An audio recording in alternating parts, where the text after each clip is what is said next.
কৌশল হচ্ছে সোর্সিং, তাদের সোর্স আছে প্রচুর, মানে পেইড সোর্স বলতে তারা যে ডাকাতি করলো বা তারা সাকসেসফুলি কোনো অপারেশন যখন করে, তো ওইখানে যে টাকাটার ভাগ হয় এটা কিন্তু ওই সোর্সও কিন্তু হচ্ছে কারণ ওরারও বেশি পায়, মানে যে সোর্সিং করতেছে সে কিন্তু টাকা বেশি পায়। এরা যদি 1 লাখ করে পায়, সে দেখলো 1.5 লাখ টাকা পাচ্ছে, মানে ওইটা ওদের ওদের ওইটা জানা আছে এবং ওইটা কিন্তু ওদের বিভিন্ন জায়গায় এটা নিয়োগ দেওয়া আছে। ইভেন ব্যাংকেও দেখবেন যে অনেকেই আছে যে আমরা অনেক সময় দেখেছি যে ব্যাংকের ভিতর দেখবেন যে এমনি ঘুরতেছে, বসে আছে, ঘুরতেছে, বা ওই যে কাজ করার ভান করতেছে বা টাকা তোলার ভান করতেছে, আসলে সে টাকাও তুলতেছে না, কোনো কিছু করতেছে না, কিন্তু ওইখানে আছে তার কাজটাই হচ্ছে যখন বড় অ্যামাউন্টের কেউ আসলো নিয়ে যাচ্ছে, যদি দেখে যে একটু ভালনারেবল, অনেকটা অনেক সময় বয়স্ক লোক থাকে, অনেকে আবার একা একই আসে, ওই সব জায়গা টার্গেট করে বেশি। না, রানিং অফিসারদের সাথে লিয়াজও ওই রকম নাই। এরা তো মানে ওরা হয়েছে কি, এরা সব ক্ষেত্রে যে আইন শৃঙ্খলা বাহিনীর সদস্য, সাবেক সদস্য থাকবে না, এটা অনেক সময় যেমন এদের মধ্যে যে দিন ইসলাম ওরফে কাউসার আহমেদ আছে, ওর হচ্ছে পুলিশের আইডিয়াটা বানায় নিছে, সে হচ্ছে ইন্সপেক্টর, তার বিপি নাম্বার থেকে শুরু করে সুন্দর করে একেবারে ওটা দেখলে বোঝাও যাবে না। সে মোটামুটি এর আগে বেশ কয়েকবার ধরাও খাইছে, তার নামে ডাকাতি মামলায় আছে 10টা, এটা আমরা শুধু আমাদের সিডিএমএস এ সার্চ দিয়ে পাইছি, তার মানে এর বাইরে অনেক আরও কিছু থাকতে পারে। তো এরা কিন্তু একেবারে চেহারা সুন্দর, লম্বা টম্বা আছে, এবার দেখলে বোঝা যাবে না যে সে হচ্ছে পুলিশ বা অন্য কেউ না, মনে হবে যে আইন শৃঙ্খলা বাহিনীর সদস্য। এখন 2 নম্বর প্রশ্নের ব্যাপারে বলে যে এটার সমাধান বলতে জামিন তো আসলে কোর্ট দেবে, আর জামিন পাওয়ার অধিকার আসলে সবারই আছে, এটা নিয়ে আমাদের বলার সুযোগ নাই। আর 1 নম্বর প্রশ্ন যেটা বললেন, এটা আসলে বুঝবো কীভাবে, এটা আসলে বোঝাটা মুশকিল। মানে এটা আমার ক্ষেত্রেও হতে পারে, আমি সিভিলে যাচ্ছি, আমার কাছে আসা হুট করে আসা বলবে যে আপনার ওয়ারেন্ট আছে, অমুক আছে, তোমার কাছে। এখন সাধারণ লোকজনও তো বোঝে না এটা।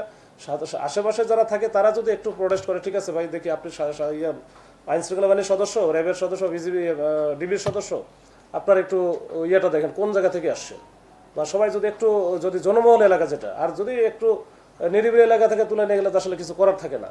জনবহুল এলাকা থাকলে যে সাধারণ মানুষ যারা আছে তারা যদি একটু একত্রিত হয়ে যে বলে যে আপনারা কোন ডিবি, মানে এটা বা কোন থানা থেকে আসে, তাহলে আমার মনে হয় ওইরকম একটা পরিস্থিতি তৈরি হলে তখন কিন্তু আমরা মোটামুটি একটা প্রতিরোধ বা কি বলা যায়, এটা একটা প্রতিরোধমূলক ব্যবস্থা এটা গ্রহণ করতে পারি।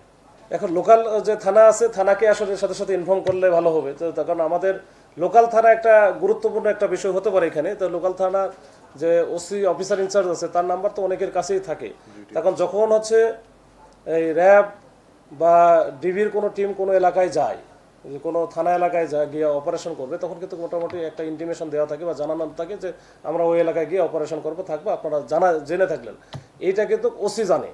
তো ওই জন্য ওসিকে মানে বললে তখন হবে কি, ওই এলাকায় আসলে হচ্ছে ডিবির কোনো অপারেশন আছে কিনা বা তারা কোনো কাজ করতেছে কিনা, এটা সাথে সাথে সে বলতে পারবে না আমার কাছে জানাইছে ওইখানে একটা এরকম একটা বিষয় আছে।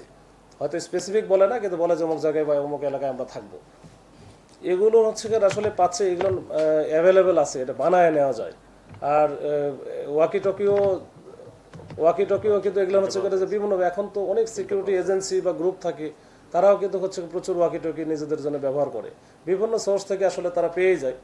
আর এই হ্যান্ডকাপ যেগুলো আছে বা অন্যান্য যে সামগ্রীগুলো যেগুলো আমরা ব্যবহার করি, এগুলো তো বাইরে, মানে পুলিশের জন্য যেটা আছে বা র্যাবের জন্য যেটা, সেটা তো বাইরে যাওয়ার সুযোগ নেই, কিন্তু বাইরে থেকে কোনো না কোনোভাবে সোর্সিং করে তারা নিয়ে আসে।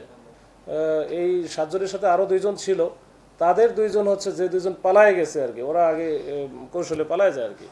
না, এটা ওরা যেটা করে কি, ওদের কাছে অনেকের কাছে হয়তো বা জেনুইন অস্ত্র থাকতে পারে, তবে এদের কাছে খেলনা পিস্তল ছিল 2টা, যেটা পিস্তলের মতোই লাগে। এখন মানে আমরা যাদেরকে ধরতেছি তারা তো ওই যখন ডিবির জ্যাকেট পরে থাকবো, আমার কাছে ওয়াকি টকি আছে, আমার কাছে হ্যান্ডকাপ আছে, তখন ওই যে ওর এক্সপ্যান্ডেবল যে লাঠি যেটা ব্যবহার করি আমরা অনেক সময়, লেজারটা ব্যবহার করি, আর এর সাথে ওই যে ওই পিস্তলটা যখন খেলনা হোক আর যেটা, এটা তার টেস্ট করার সুযোগ নাই, তখন এটা মনে করে যে একেবারে অরিজিনালি। এটাই হচ্ছে সমস্যা।